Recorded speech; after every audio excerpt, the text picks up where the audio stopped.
Amy, let me tell you about a magical place that is so exactly designed to be enclosed space, year-round fun for the whole family that I bet you already know what I'm going to say before I even say the name. Let's say it together on 3. 1, 2, 3. Great Wolf Lodge. You got it, Amy. My kids loved Great Wolf Lodge when we went. You probably already know that it has a huge indoor water park with a wave pool, lazy river, a bunch of massive water slides. But then your pack can hit the other attractions because wait, there's more. Great Wolf Lodge has adventure-packed attractions like Magi Quest, a live-action game kids can play throughout the lodge, plus the Northern Lights Arcade. Spent some quality time there, so your kid who loves the lazy river and your kid who loves fantasy games will both have a great time. Great Wolf Lodge also offers great dining options and complimentary daily events like nightly dance parties, all under one roof. Unpack the car once and you're settled in to have fun. And with 22 lodges across the country, you're always a short drive away from adventure. We've both had such great times at Great Wolf Lodge, so bring your pack together at a lodge near you. Learn more at greatwolf.com and strengthen the pack. Hello and welcome to What Fresh Hell, Laughing in the Face of Motherhood. This is Margaret, and today I am talking to Raena Boston. Raena is a mom of 3 and co-founder of the nonprofit Chamber of Mothers. She is an advocate for working families and a human resources professional. Raena is also the founder of the Working Momtras, an online community designed to help empower moms to resign from doing it all and lean into their inherent worth. Welcome, Raena. Thank you so much for having me. I'm so excited to be here. I'm excited to talk to you today. We're talking mom scams. We like to start by defining the problem. So what is a mom scam? Is it kind of the way we get tricked into believing things that are not helpful to us? How do you define a mom scam? So I just start with the scam, right? Like I start with, okay, who profits or benefits from the notion of XYZ? Is it who profits or benefits from the notion that I need to be a size 6? Who profits or benefits from the notion that as a mother, I should just feel guilty all the time for living my life, for being a human being outside of being a mom? Who profits or benefits from the notion that I should be doing it all, having it all? And that's where I start with that is anything that is designed to disconnect me from my own agency and have me living some templated version of good mom TM is probably a scam. Yeah, I love that. I love that. We were just talking to the women who created the Good Moms, Bad Choices podcast. And the idea of good mom is a rich text, as they say. I mean, you could do a very deep dive into like who created the definition of what a good mom looks like and why we're all chasing something that might, not serve us that well. Let's start with the idea of mom guilt as a mom scam. I mean, deep sigh. Let me just start there. Let's start with a very deep sigh, people. Let's all just have a collective sigh. When I think about mom guilt, I will often see it of like, I follow this woman on Instagram. She is the head of like this fancy schmancy stroller brand. And she'll occasionally do Ask Me Anything. And the first question that she always gets whenever she's traveling somewhere to do something for work is, how do you manage the mom guilt? And I'm thinking to myself, why is this the first question that comes to your mind? And also what I see is someone who is providing for her family and getting to do really neat things. And they obviously value her opinion, her expertise, her thought leadership so much that they are flying her all over the world. What the hell is there to be guilty about for that? Why should she feel guilty? Right. And certainly that is not a question that a male CEO of a company is getting, right? You don't stand up at the conference and first get the question, well, how do you do it all? Where are your kids? Like who's taking care of them? Who's taking care of your kids? Are there wolves raising them while you're doing all this? Right. Yeah. And so as you said, which I think is a really interesting perspective, like, where is this idea coming from? Where do you see the idea of mom guilt originating in terms of, remind me what you said, who's profiting from it and who's holding it up, right? Who profits or who benefits? Who benefits. Okay. Yeah. When I think about who benefits, I think about the patriarchy. Mm-hmm. I think about how the patriarchy is propped up when women in particular feel like they should be guilty for pursuing interests and passions that don't have anything to do with their family or their kids. I also think about like gender norms, like we would expect. And I think societally, even though we've evolved, even though the data shows that, you know, there are a lot of people working in various ways, that there is this expectation on women in particular that they have the choice to stay at home. Whenever they have that choice, it should always be that they are choosing to stay at home in whatever way, however that works out, right? Meaning that your kids are the most important people and your ambitions, your dreams, your goals, like those all go to die when you become a mom. Mm-hmm. And I just see that like so much with, you know, who profits or benefits, like the patriarchy profits or benefits when you don't feel like you should be a fully realized person outside of your nuclear family structure. Because if you have somebody who is constantly feeling guilty, how are they managing that? They're going to just continue to do more. They're going to continue to try and prove to you or whoever else that you know, your first devotion is this family structure and not yourself anymore. Right, because economically it works well for moms to have to do literally everything. Mm-hmm. Like if they choose to work, they still need to be tending the home because that keeps the system that has always been kind of in place, right? Right, and it reinforces gender norms too. I actually have just finished this book called Equal Partners by Kate Mangino. We had her on the podcast talking about it. So good. That book, if you go back and listen to our episode with Kate Mangino and her book, Equal Partners, because it's super interesting on this topic. Sorry, go ahead. No, it was so good. And it also gave me so much to think about, like, even the role of a provider, thinking that that is like the male coded role of the male is supposed to provide. There's so much that needs to be provided. It's not just money, it's care tasks, it's organization, it's managing the mental load. So the fact that one person, and that person has to be the woman, is then managing all of those things is a scam when anybody could do it. Yes. It's a total scam. And I think it's super interesting. I think that sometimes people hear things like patriarchy and they think, here we go, the patriarchy, it's someone else's. I think it's really interesting to drill down on it personally, because it is, as gender norms have changed immensely. I remember my mother talking about she was probably 32. She did not have kids. She wasn't married. And that people would constantly say to her, like, oh, you chose a career over having a family. That was like a default thing that people would just give voice to all the time. She happened to get married at 33 and went on to have 4 kids. But that the idea that, oh, you're a person who chose door number 2, having a career, instead of door number 1, being a wife and mom, that those were extremely binary choices in the 60s, let's say, when my mom was doing this, that now that concept seems a little bit absurd to us, but that the mom guilt is still playing this role of like, well, you have it all, but you have to feel bad about it in some way.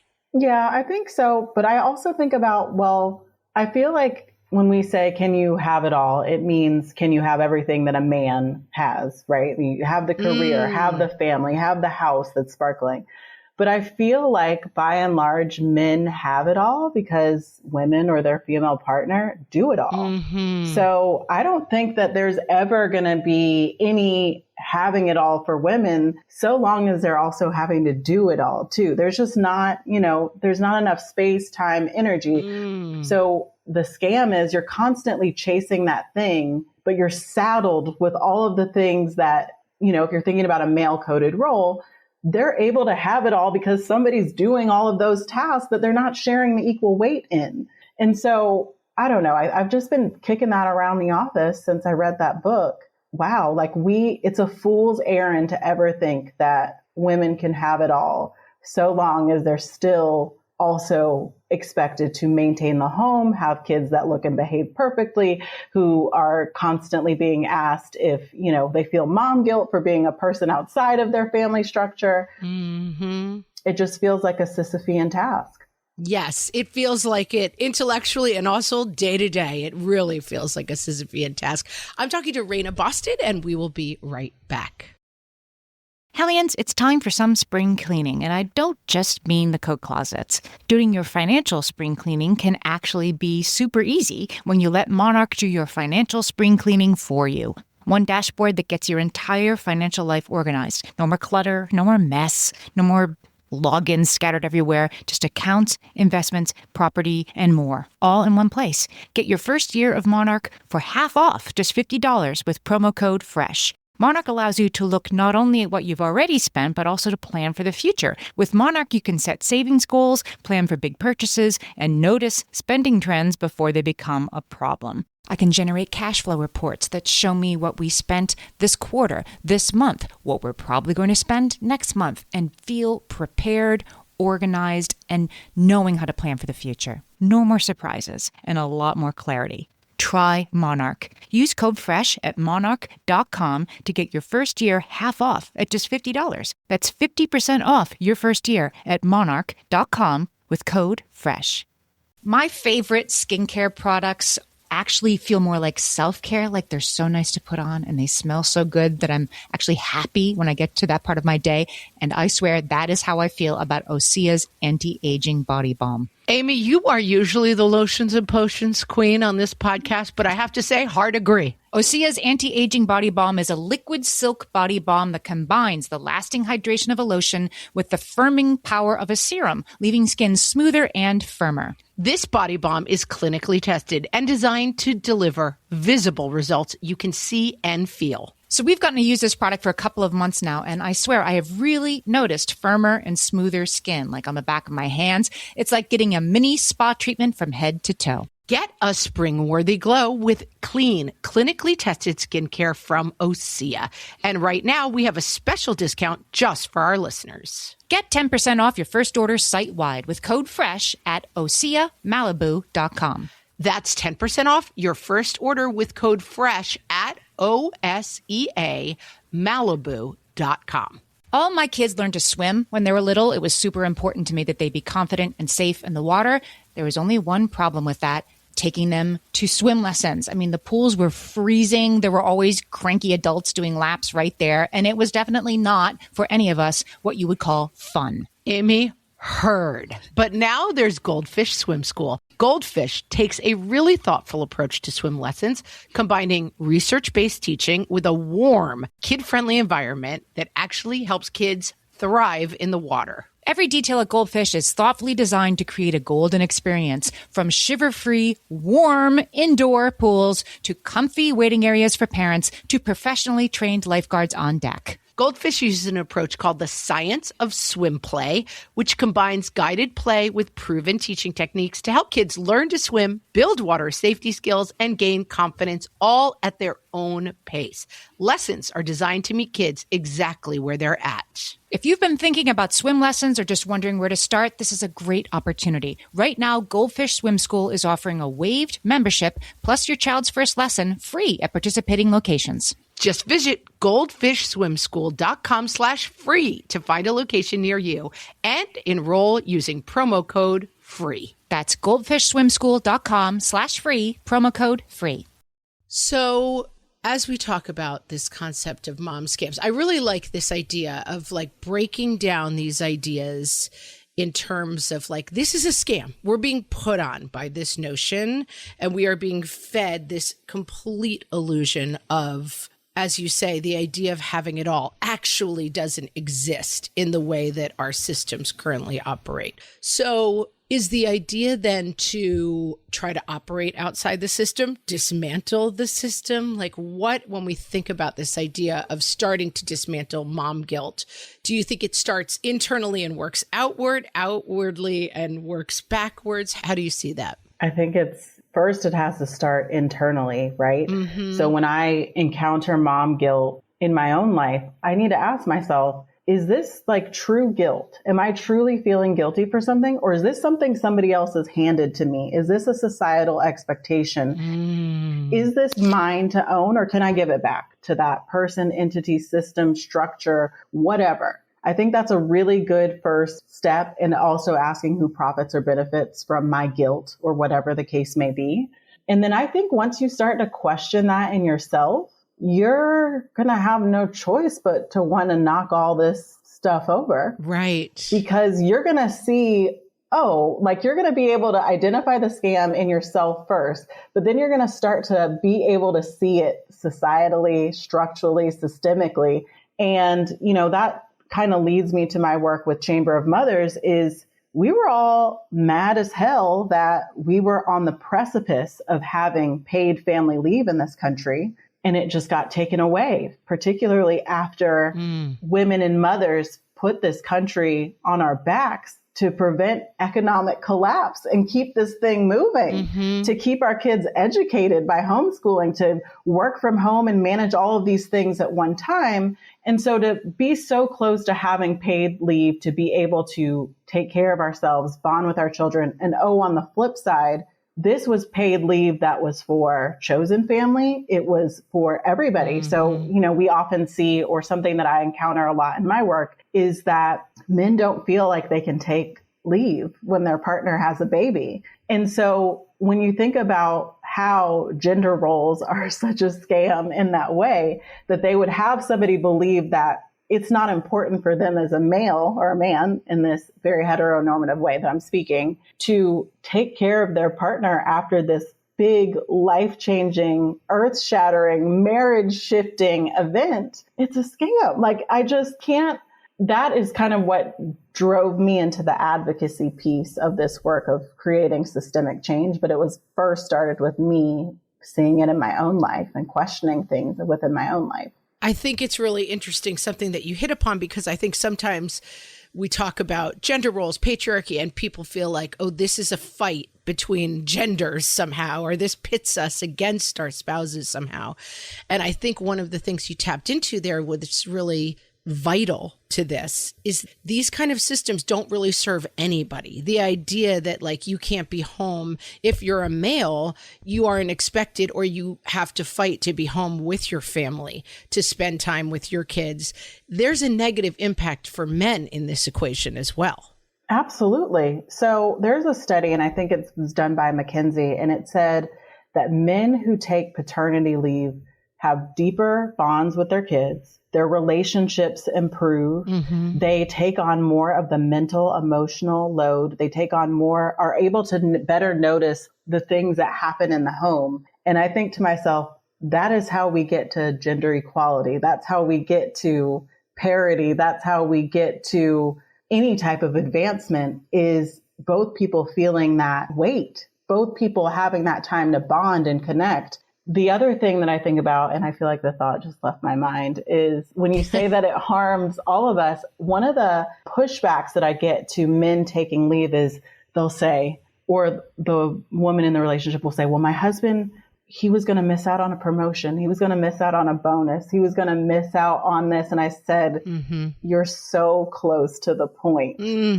If everybody had to take that time away to care, that's right, the system would not disproportionately harm women. The pay gap would not be as strong and wide and vast and almost feeling insurmountable, uncrossable, unreachable as it is if everybody had to take on these types of care tasks. And I think that's just something that we should all be thinking about, is that there is a cost when one gender is solely tasked with that.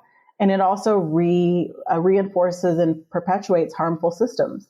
And I think I really appreciate a lens that brings the sort of quote unquote political to people, something that's happening that involves like government and policy, so into like, let's look at the anecdotal way this affects us. And when I had my kids, we were just discussing this morning, like not in a good way. My husband had a job that was somewhat tenuous and he was not in a power position at all. And I had my first child on a Friday and he came to the birth and then was back at work on Monday full time, was not able to take time away. We ended up having 3 kids in 4 years, and it became a really personal problem between the two of us where I really resented him being at work all the time while I had 3 considered 4. And he kind of resented me for being quote unquote home, you know, not having to go off to work. And the amount of conflict it causes within the home when you are pulled by larger forces in different directions. It's not really a political issue. It's an issue of like, how do we make a family structure? Everybody wants to tell us the family is the center, you know, the family is so important.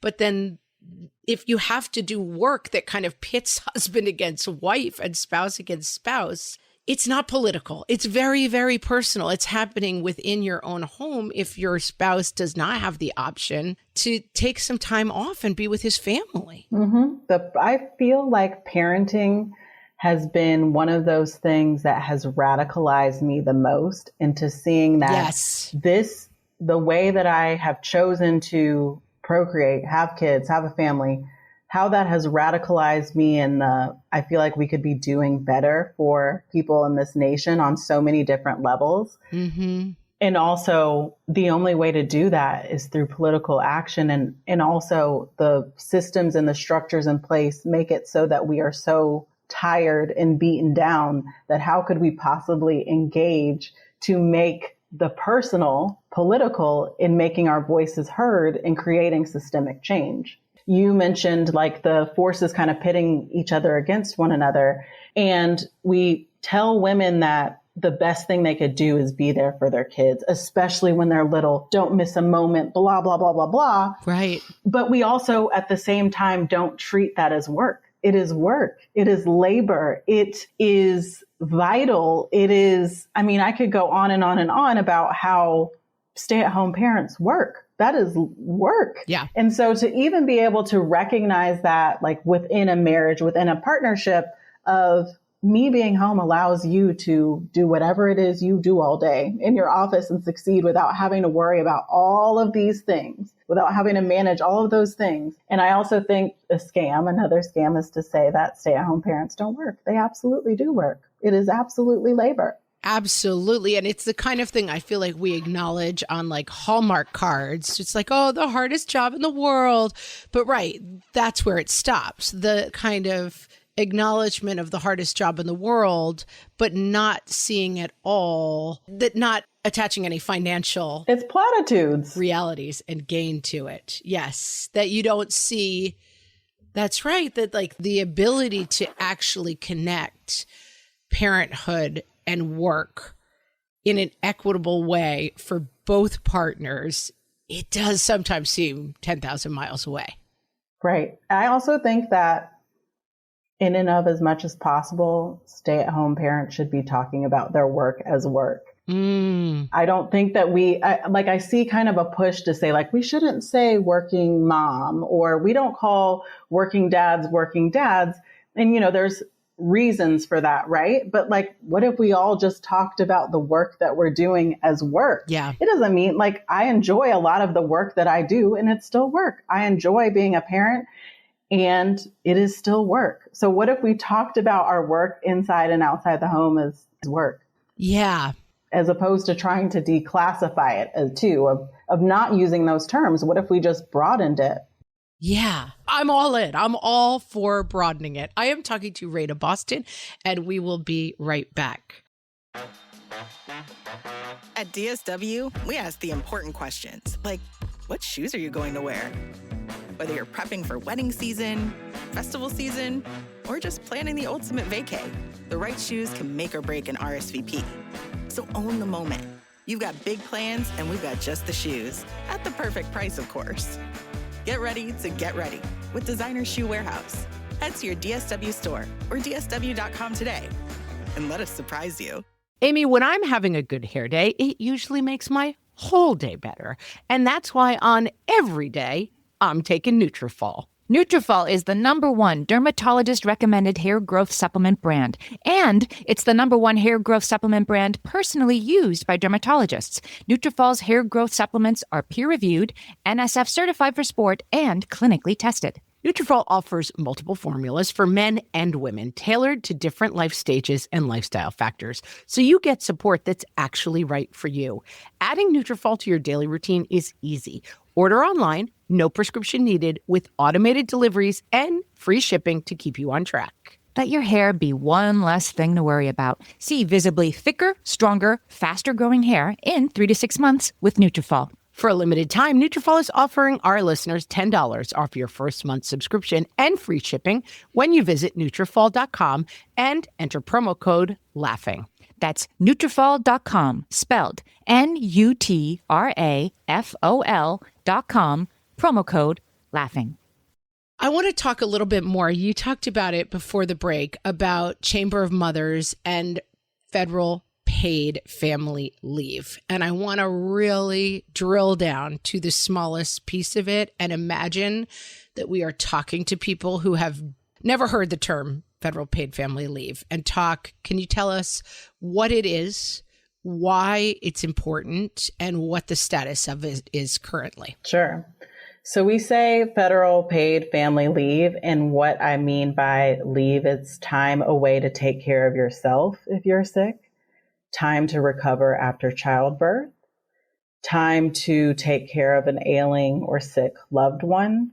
It captures all of those things. So it is broad and it's expansive, and it is paid, meaning that we know that separating people from finances when they are ill or recovering or welcoming a baby to the family could be financially disastrous. And we need to be supporting people through those transitions, whatever they may look like, financially, because not only is it good for the individual, but it's good for our country to have people who are able to truly recover and not also be saddled with the financial piece of managing all of this. Like, I just can't think of a worse time to separate somebody from their finances when they physically cannot work. Yeah. And I think it's interesting because we think of family leave. I think a lot of people think of family leave as maternity leave, that they're the same thing. And that you point out that they're not. They're about family care, which again, we give a lot of voice to as like, oh, the family, this is what matters. And people, oh, why don't we take care of our elders like they do in certain places? And then there's no way. I mean, for a lot of us, we talk about the sandwich generation stuff who are caring for younger kids and aging parents at the same time. And the finances of that are staggering, absolutely staggering. Yes. And also you have, what happens is it's typically the person who is lower paid, who is quitting their work to take care of these things. And the person who is lower paid is the woman because of the wage gap in our country. So it's one of those things that perpetuates another failure in our system. And so when we also talk about paid family leave, it's, you're taking care of a loved one that's recovering. So it would be for men to take paternity leave or help support the family as you all are managing this transition into welcoming a new person into your life that, oh, by the way, is very expensive. And what's the status of federal paid family leave? The status of federal paid family leave is that it's stalled. So we got very close to having this included in Build Back Better, and it was stripped from that bill. And so it's stalled on the federal level. And what is happening on the state level is that a lot of states are seeing the benefits of having a paid leave program, and they are rolling those out. So I think Minnesota was the most recent one. I feel like we're somewhere like around 11, 13, let's say a dozen states offer it. but we're seeing it more at the state level as it's being pushed. And the reason that Chamber of Mothers is so supportive of a federal paid leave, it's not fair. Right. It's not fair that people who are lucky enough to live in a state that offers it are separated from, their finances and all of these things. But also on the business side, what is the cost for companies having to manage multiple different leave programs? Like, we often talk about paid leave as just like this drain on, it's expensive, it's, this, it's that, but we're already paying the cost for it when we don't allow people to recover health-wise. It just means that they're going to have to take more time at a later time. We're going to be paying those costs when the data shows that moms, maternal health, and infant health is improved when they all have the time to be off for everybody to get to their doctor's appointments. And again, like I mentioned before, businesses are paying some cost when they are having to manage and comply with laws that vary based on the state and are paying leave administrators. So to me, I look at those discussions of cost and I just kind of roll my eyes a little bit because it's an investment. It's an investment in our nation. It's short-term costs, long-term costs, right? Yeah, we're paying the cost either way. Would you rather pay to prevent and create something better or be managing problems? Let's talk a little bit about maternal health care policies, which I know is another passion of yours and your organization. It's connected to paid family leave, but there are issues that are unique to maternal health care. Can you talk about some of those issues? Sure. So right now we are in a maternal health crisis in this country. I would say that we're all impacted, but Black and Indigenous women are seeing some of the worst of it, meaning that their maternal mortality is increased, why in this day and age are we talking about women dying in childbirth? Like, it's just wild to me. We focus a lot of our efforts on that. And we also know that connecting it back to paid leave, maternal health is improved when people have time off to go to their follow-up appointments, when they're able to better manage their health. And it's the same for their kids. If nobody's home to make sure your kids are able to make their doctor's appointments for their vaccines or monitor their health, that impacts the child's health. The other thing that we should mention or talk about is studies show that if you are disconnected from money, if you don't have money and you're recovering from childbirth and your bills are still coming, that impacts your mental health and it increased rates of depression and anxiety. So those are all health, all related, all connected. And all of those things, our other pillar is childcare. If you don't have access to childcare, if you don't have access to finances, if you don't have access to support, all of that impacts your maternal health and it impacts the health of your family. So it is truly all connected. Yeah, it's such a good point that the stress, people are like, people are stressed, but the stress, having been through it and other people, it's like the stress of trying to figure out how are you going to care for a relative who needs care when you don't have time off and the exponential costs. And I think that we sometimes wave away stress as like, stress, everyone's stressed. We're stressed. It's stressful. But those kind of stressors are profound. They are so difficult. Like the worry that you feel over not being able to literally make the ends meet in terms of finances. And then just in terms of where is my baby going to be while I have to be in this or that place. That stuff is so profound. And I know it kind of anecdotally gets limped under like, yeah, it's stressful to be a mom. Like maybe it actually doesn't have to be quite this stressful. There are fixes to it. Right. The things that we can manage as a society, as a nation, we should absolutely be managing, right? It's already stressful enough, as you are alluding to have a new baby, to take care of a loved one who's maybe at the end of their life, maybe managing a very stressful condition. Why would we lump something else onto that person? What about that feels healthy as a nation? What about that feels like the greatest nation in the world is treating their citizens like that? Mm-hmm. It's absurd. All right. So we have a listener who's listening. They're fired up. They're like Team Raena. They agree.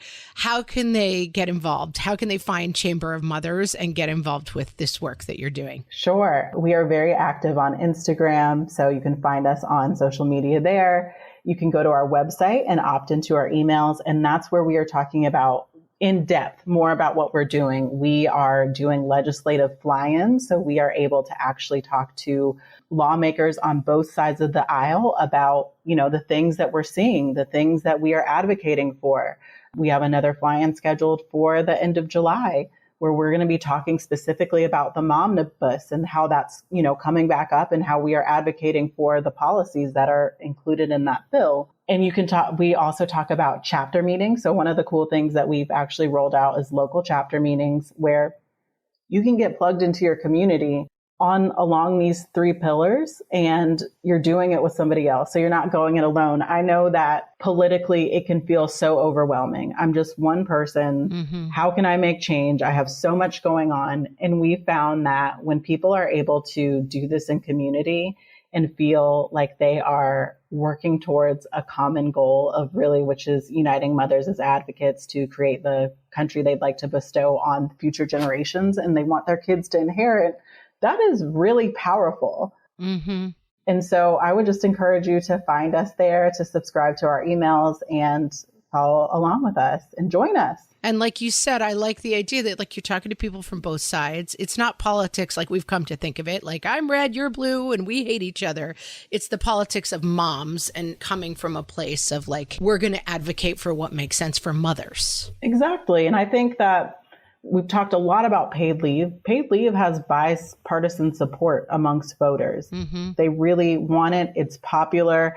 Now, we might not agree on the means of how to get there, but we can all agree that new mothers and families should be able to bond with their baby. We can all agree that people should not be forced back to work 2, 3, 4, 5, 6 weeks after having a baby. We can all agree that if your mom or dad gets sick, that you should be able to support them in their time of need and not go broke in the process. So It's not a red or a blue issue.